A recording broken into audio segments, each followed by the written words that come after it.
1 year passed. A full year since the funeral. Since I stood at that podium and shattered the illusion my family had built like a cathedral. Since I was disowned, a traitor, a liar, a disgrace. And yet, I'd never felt more myself. That day had torn everything apart, but in the ruins, I had built something real. I didn't anticipate what came next. I didn't expect that telling the truth fully would be the start of freedom. But the truth, however painful, has a strange way of anchoring you. And once you speak it aloud, there's no going back to silence. I still hadn't heard from Ethan. I hadn't spoken since his venomous message the night of the funeral. I sometimes wondered if he replayed my words, if they haunted him, or if he buried them alongside the man we both called Dad. Jake and I continued to rebuild. We weren't close in the traditional sense. He still struggled to unpack years of denial and guilt, and I didn't push. But we had one rule: no more pretending. I learned more about him in that year than I had in the 25 before. About the quiet pressure he always felt to follow in Dad's footsteps. About how he'd always known there was something wrong, but never had the words for it. How he envied me, even as he resented me for breaking free first. He once told me, "You were never the problem, Em. You were the warning." A few months later, I got a message from Lily again. She said Ethan and Mom had started sorting through Dad's things, files, journals, old boxes from the attic. She wasn't supposed to know, but she'd overheard Mom talking to an old neighbor. Something had been found. A letter. At first, I didn't care. I'd already buried the man. What could be in that letter that would matter now? But curiosity has its own gravity. 3 weeks later, I got a knock on my door. It was Jake. He looked nervous, unshaven, weathered in a way I hadn't seen before. "I have something to show you," he said, pulling a folded envelope from his coat pocket. My hands trembled as I took it. The handwriting on the front stopped my breath. "To Emily. If she ever wants to know." Dottie didn't open it right away. We sat in silence for a while. Jake stared at the floor. I stared at the envelope. Mom found it in a drawer in his old desk. Jake said quietly, "She didn't want me to give it to you." Ethan said it was probably just manipulation, but I thought you deserved to choose. And that word hit me hard. Choose. Because for most of my life, choice wasn't something I had. I was told what to feel, how to act, who to be. This was mine. Jake left shortly after. He didn't pressure me to open it. He just said, "Whatever it says, it doesn't change what you survived." That night, I opened the letter. "Emily, I don't know if you'll ever see this. Maybe I'm already gone. Maybe you've walked away for good. And maybe that's my fault. Hell, I know it is.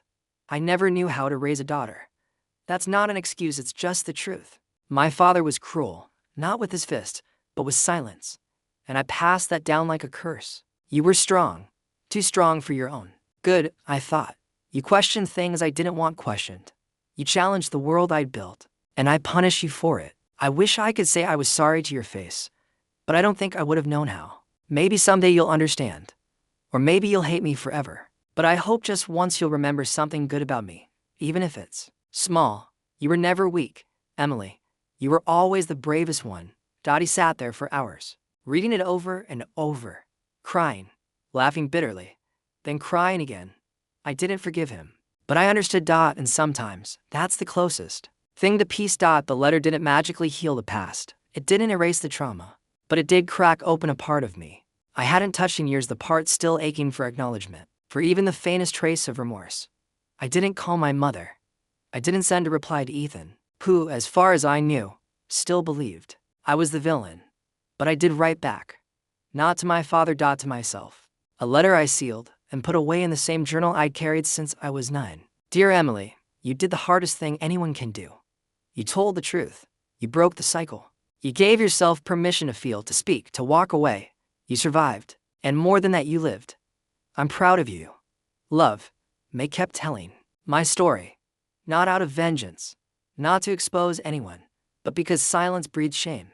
And I'd had enough of both. More invitations came, panels, podcasts, workshops. Every time I stood before a microphone, I thought of the funeral, of the moment my voice broke but didn't back down, of the gasps, the glares, the exile. And how that exile led me here. People would come up to me after, crying, hugging me, thanking me. Not because I was perfect, but because I was honest. And in a world obsessed with pretending, honesty feels like a revolution. One day, about 1.5 years after the funeral, I got an unexpected message on social media. It was Ethan. I watched your interview on YouTube, the one where you talked about growing up in a house of silence. I didn't know. I mean, I thought I did, but I didn't. I'm not ready to talk. But I'm not ready to hate you anymore either. That's all for now. It wasn't an apology, but it was a crack in the wall, a small, fragile crack. I didn't reply. Not yet. Some things take time. And I wasn't in the business of rushing anyone's healing. But for the first time, I felt hope. Real hope, not the kind you cling to out of desperation, but the kind that lives in quiet, steady possibility. I don't know if my family will ever be whole again. Maybe the fractures are too deep. Maybe we'll always be broken in some places. But I've stopped measuring healing by whether or not they welcome me back. I measure it by how freely I breathe, by how well I sleep, by the fact that I no longer flinch when someone raises their voice, by the fact that I can look in the mirror and like the person looking back. This isn't a story of reconciliation, not in the traditional sense. It's a story of reclamation, of choosing truth over approval, of finding family in the people who hear your pain and don't look away. It's a story of a daughter who stood up at her father's funeral and told the truth no one wanted to hear and was disowned for it. But in losing them, she found herself. You know, people like to throw around the word family like it's this unbreakable bond, a sacred, untouchable thing. But let me tell you something, blood doesn't mean loyalty. And love, real love, doesn't feel like slow, silent suffocation. Growing up, I was always the one in the corner, not literally, but emotionally. I was the listener, the peacekeeper, the one who didn't rock the boat. My parents had 3 kids, my older brother, Ryan, my younger sister, Kayla, and me, the middle one, the invisible one. Ryan was the golden child. Everything he did was brilliant. When he got a B in school, it was because the teacher didn't recognize his genius. When I got an A, good, keep working harder. My accomplishments were treated like routine checkboxes, nothing worth celebrating. Kayla was the baby, the miracle girl. Mom had complications during her pregnancy with Kayla, and ever since, she was wrapped in this untouchable glow. Anything she wanted, she got. If I ever dared to say something she didn't like, I was jealous or being mean to your sister. But me, I was the utility sibling. Needed someone to pick up groceries, me. Help Ryan move into his new apartment, me. Babysit Kayla while she went out partying even at 16, me again. I was useful. I was reliable.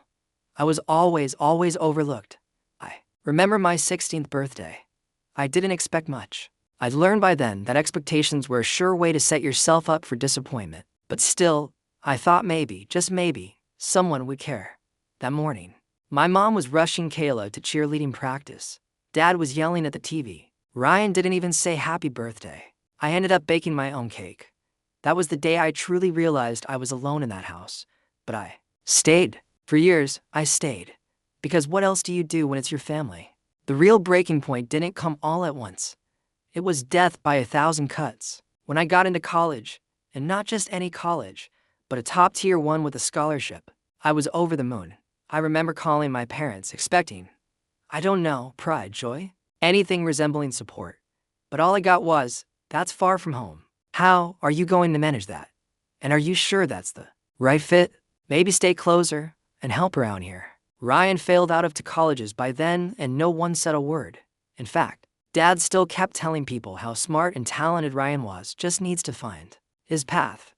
But when I tried to make my own, suddenly, I was selfish. Still, I went. I packed my things quietly, hugged them goodbye, and left. No big send-off, no warm words, just a hollow take care from Mom. Those college years were the only time I truly felt like I was breathing for myself. I thrived, made friends, took up internships, did things I never imagined I could.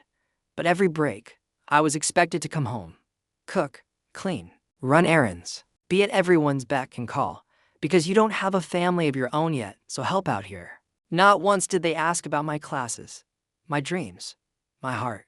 I started to dread going home. Then came the day I graduated, honors, full regalia, and with a job offer in another city already lined up. I invited them, of course. Reserved seats, sent reminders, they didn't come. They said it was too far, and Ryan needed help moving again. Kayla had some fashion show or something. I stood on that stage alone.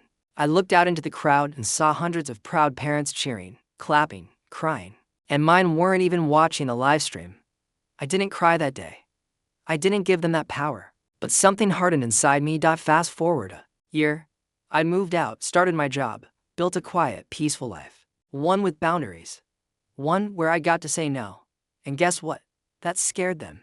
Because when you stop being useful to people who only value your utility, they start calling you cold, ungrateful, distant. Ryan only ever called when he needed something: money, advice, a job lead. Never once to ask, "How are you doing?" Kayla would text me selfies from her latest vacations, not even noticing if I replied or not. Once, she sent me a picture from Paris with the caption, "Wish you could be more fun like me." I hadn't taken a vacation in 3 years. Mom and Dad, they only reached out when they needed help with bills or errands they couldn't manage. And then my birthday came around again. I didn't expect anything. But what I didn't expect was what did happen. They forgot completely. No calls, no texts, no cheap happy birthday Facebook post, nothing. That night, I sat on my tiny balcony, candles burning on a grocery store cupcake I bought myself, and something inside me snapped. I finally saw the pattern. I was never going to be enough for them. Not because of me, but because they never bothered to see me at all. So I made the decision: no more visits, no more holidays, no more picking up the phone at 2 a.m. for someone else's crisis, no more sacrificing my peace for people who laughed when I spoke my truth. I called Mom the next day, calmly. Quietly, I said, "I'm going no contact." There was a pause, then laughter. She actually laughed. "Stop being dramatic," she said. "You always make everything about you." I remember my hands shaking, but my voice stayed firm. "I'm serious, Mom. I love you all, but I love myself too. And I'm done being invisible." I hung up, blocked their numbers, deleted their socials, moved apartments, changed jobs, started therapy. Slowly, piece by piece, I began to heal. But here's the thing no one tells you about healing. It's lonely. It's painful. You question yourself every night. Did I do the right thing? Am I cruel? Do I deserve love? But the peace, the quiet peace of not dreading a phone call, of not flinching at my own ringtone, it was worth everything. Months passed. Seasons changed. And then, they started crawling back. The emails came first, from Ryan. "Hey, heard you moved. Can you help me with my resume?" I didn't reply. Then Kayla, "Are you mad at me or something? I need you to watch my dog next weekend. Double quotes block. Then the guilt bombs from Mom. "I don't know what I did to deserve this. After everything I've done for you. Your father is worried sick." It took everything in me not to scream at the screen. Everything she's done for me. Like what? Giving birth. And then emotionally abandoning me. The final straw came on a random Tuesday. A handwritten letter. From my dad. Now, he was never the emotional type. Never the one to speak first. But in this letter, he said something I never expected. He wrote, "We didn't see you. I realize that now. I thought you were strong enough to handle everything. So I never checked in. That was wrong. I'm sorry." I sat on the floor, reading it again and again. Tears falling onto the paper. Not because it fixed everything. It didn't. But because, for the first time, someone finally saw me. And yet, I didn't write back. Not out of hate, but because I knew, finally knew, that my worth doesn't depend on whether they see it. It never did. Grief has a strange way of echoing through silence. I thought after going no contact, I would feel free, and in many ways, I did. The weight was gone. I could breathe again. But the silence that replaced the noise, it was deafening at times. The thing about abusive or neglectful family dynamics is that even when you escape them, they still whisper to you. In the quiet moments, in the shadows of your new peace, the guilt. That's the hardest part to kill. Even though I had blocked their numbers, unfriended them on every platform, even gone as far as to ask HR at my job not to forward calls from unknown numbers, I still checked my email every morning with a tight knot in my stomach. Part of me hoped to see nothing. Another part, the part still aching from years of rejection, hoped to see something, a change, a sign. And I did start seeing signs, but not the kind that felt healing. The first few were predictable. Ryan sent a group email. "We're having a family dinner next week. You coming, or are you still being dramatic?" No apology, no warmth. Just the same condescension wrapped in casual cruelty. Then Kayla posted a cryptic story online. "Some people think cutting ties makes them healed, when really they're just bitter and alone." Her caption, "No names needed. They know who they are." Yes, I knew. Then came Mom. She found my new address. I still don't know how. Maybe through an old friend, or one of those creepy online databases. But one evening I came home to a small box sitting at my door. Inside, A framed photo of our family from when I was about 10. Back when I still tried to smile in pictures with them, when I still believed that one day they'd see me. There was a note taped to the back. You're still part of this family. No matter what, we'll be waiting. No acknowledgement of my pain. No recognition of the neglect. Just more passive guilt. More manipulation disguised as sentiment. I didn't hang the photo. I threw it into a drawer, face down. I kept going. Therapy was slow at first. I was guarded, defensive. Years of gaslighting made it nearly impossible to trust my own emotions, let alone a stranger in a softly lit office. But session by session, I began peeling back the layers. My therapist, Alina, helped me identify the patterns, not just their behavior, but mine. The overfunctioning, the people-pleasing, the self-erasure. You were trained to believe love is earned through sacrifice, she told me once. But healthy love doesn't make you bleed for it. That hit me hard. I had spent my whole life bleeding emotionally for a seat at the family table. A table that never really had room for me to begin with. 6 months into no contact. Something changed. Not in them. In me. I started smiling without guilt. I redecorated my apartment in colors I liked. I stopped explaining my boundaries to people who didn't respect them. I stopped trying to justify my absence. And most of all, I stopped looking back. Until, of course, they escalated. Ryan showed up at my job. I was walking out of the office, arms full of client files, when I heard someone call my name. I turned, and there he was, leaning against my car like he owned the sidewalk. Same cocky grin, same entitled posture. Been hard to get a hold of you, he said, like we were old pals. My entire body went cold. What are you doing here? I asked, voice clipped, steady. He shrugged. Just wanted to talk. Catch up, no big deal. I didn't respond. I moved to unlock my car. He stepped in front of the door. That's it, he scoffed. After everything, you just cut us off, like we're strangers. I stared at him, heart pounding. You are strangers, Ryan. You've always been strangers. You just used my presence when it was convenient. His smirk faltered. Mom's been crying, he said. Dad barely speaks. Kayla's a mess. But I guess none of that matters to you. Huh? I clenched my jaw. You've mistaken silence for weakness, and absence for cruelty. But I'm not the one who chose this. You all did. Every time you overlooked me. Every time you mocked my feelings. Every time you treated me like a footnote. He stared at me like he was seeing me for the first time. Then he muttered, "You've changed." And I said, "No." I just finally stopped pretending. I got into my car, drove away shaking, but proud. And that was the moment I knew I wasn't going back. They didn't stop, though. After Ryan's stunt failed, Mom switched tactics. The next week, I got in a mail with the subject line, "I'm sick." I shouldn't have opened it. I knew better, but I did. The message was short. I've been having chest pains. The doctor wants to run more tests. I miss you. Please call me. My stomach sank. Guilt rushed in like a flood. I stared at that email for hours. What if she really was sick? What if she was dying? What if my silence was cruel? But then, I remembered all the other times she used illness to reel me back. The migraines. Whenever she was losing control.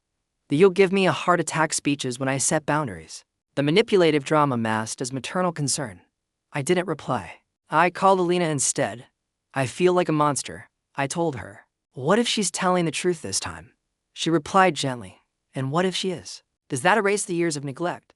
You can have compassion and still protect your peace. So I compromised. I called the hospital she mentioned. Asked if she was a patient there. She wasn't.